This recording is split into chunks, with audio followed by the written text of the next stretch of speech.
Greetings, YouTubians, and welcome back to Wayne Sharp World, where today I'm finally getting to check out a knife that I've been wanting to get my hands on for quite a while. I've seen it floating around Instagram, and this design, it really spoke to me the moment I saw it. I had to get it on the channel. Lucky to have it. What we have here is the RR Standard. Now, before I go any further into this review, I'd like to thank you guys for tuning in today. If you like what you see, please do me a huge favor, hit that subscribe button, follow along, and I will continue to bring you the content.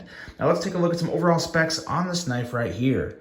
We have an overall length of 8.01 inches with a blade length coming in at 3.6 inches and a blade thickness at 140 thousandths. Blade material on this guy, CPM MAGNACUT with a drop point style blade, a very nice hollow grind, a handle length coming in at 4.54 inches, and a handle thickness at 490 thousandths. Handle material on this guy, as you can see, all titanium, with a frame lock, as well as a user of a right hand only tip-up carry. We have a weight coming in at 5 ounces. This is designed by ATR of Knife Standards, manufactured by Bestech, so you know you're getting some of the best premium quality out there, and a price of $385. There's a couple things factoring into the $385, which we'll talk about here in a second. A lot of it has to do with the blade. And there are a handful left. I will have a link below if it's something you'd like to pick up. And I will say, in terms of actually picking it up in your hand, it's very, very nice. Let's take a look at some size comparisons real quick. See what you can compare this size to in terms of not only width, or not only length, but width as well. It's a pretty nice comparison to the Spyderco Shaman, especially from an ergonomic standpoint. Almost identical in length. You have two nice areas for a good grip, a nice finger choil, nice spot there for the rest of your hand, as well as the Civivi Conspirator. Another pretty good comparison there. Very close to that as well. And we'll bring two more out here.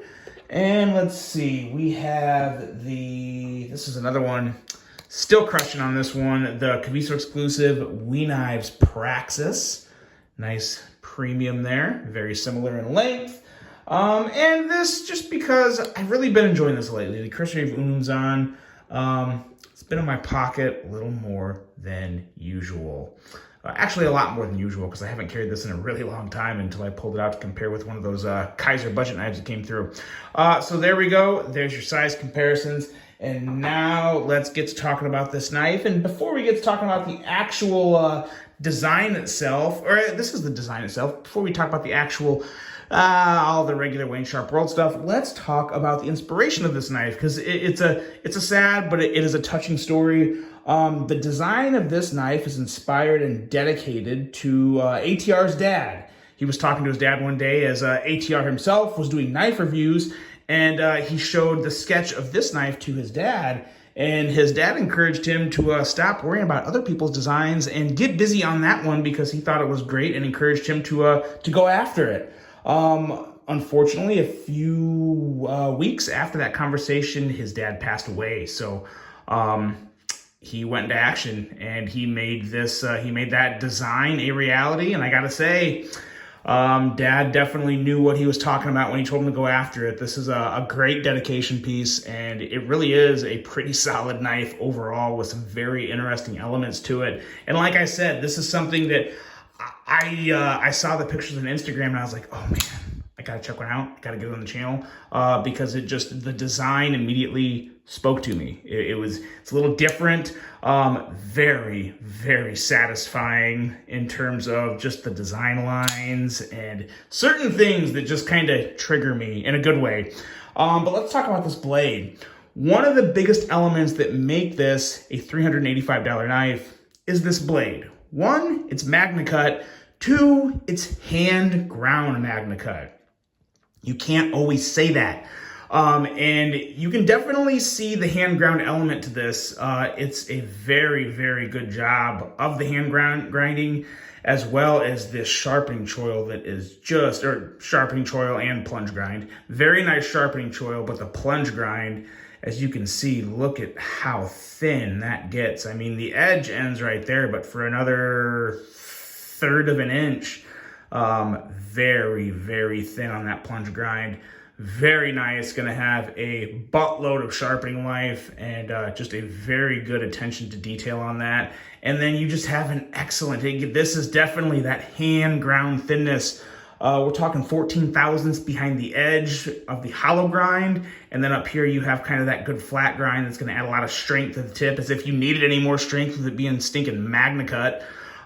This is definitely a beast of a knife and a brute of a blade, but also a very slicey blade. It's definitely going to be one that can stand up to just about any task. And it just looks really good. Lots of belly, lots of slicey belly, and a tip that means business. You can do some really heavy work with that tip. Just a very, very nice blade in general. Thumb studs. Thumb studs would have made or broke this knife. I mean, thumb studs could have legitimately, completely ruined this knife because of the design. As you can see, these thumb studs are very much into the handle. So if you can't get a hold of those thumb studs, you'd have a very bad knife. As you can see, I got a hold of those really well, and we do not have a bad knife by any stretch of the imagination. And we'll talk a little more about those thumb studs when we get to the action portion of this knife. But you also have some pretty nice jimping up here. Not a lot of it, but enough to really get that good bite and grip on your thumb that a lot of people look for if they're gonna do some heavier work with their knife. So very nice to have that. And then this handle.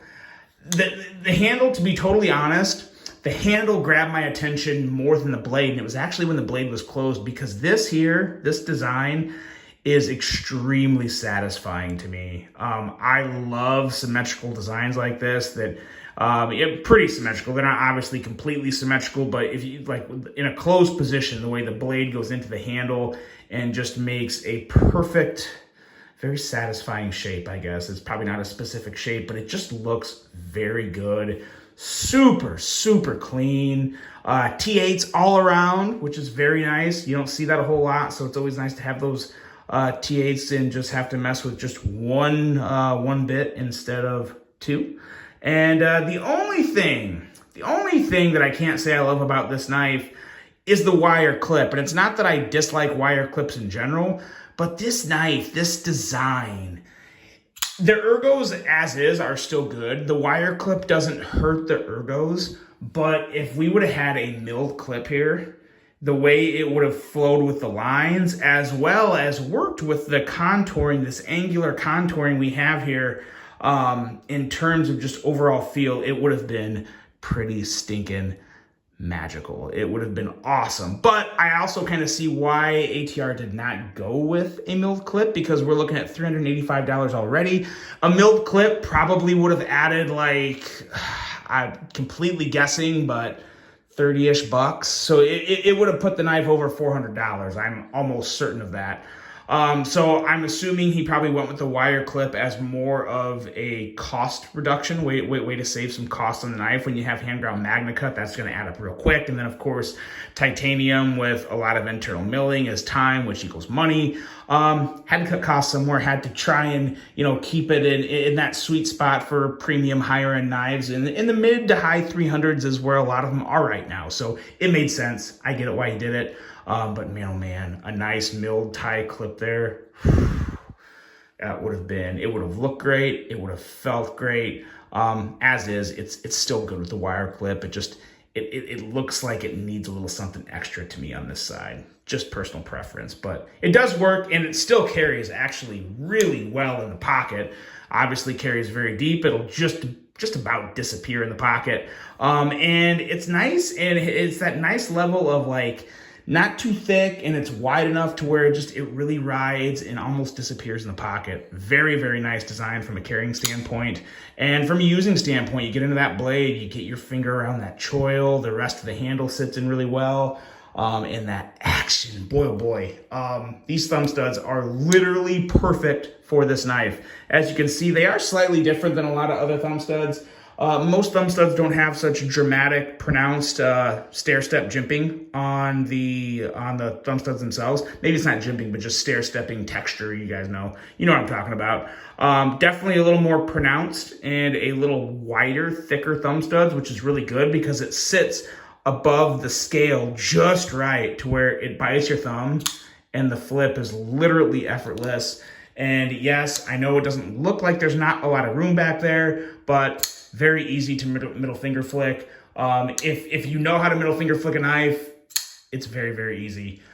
This one, for someone who's kind of a little more of a novice in the middle finger flicking, you can still get used to it, and you can still do it very easily, and very, very satisfying, snappy action. Good to go in the action department, and good to go in general for me. I like this just as much in person as I did through pictures on Instagram.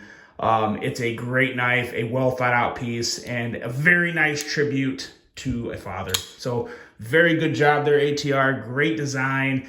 And last I talked to him, there was still a handful of these left. So if you want to grab one, hop on that link below. Let me know what you guys think of this.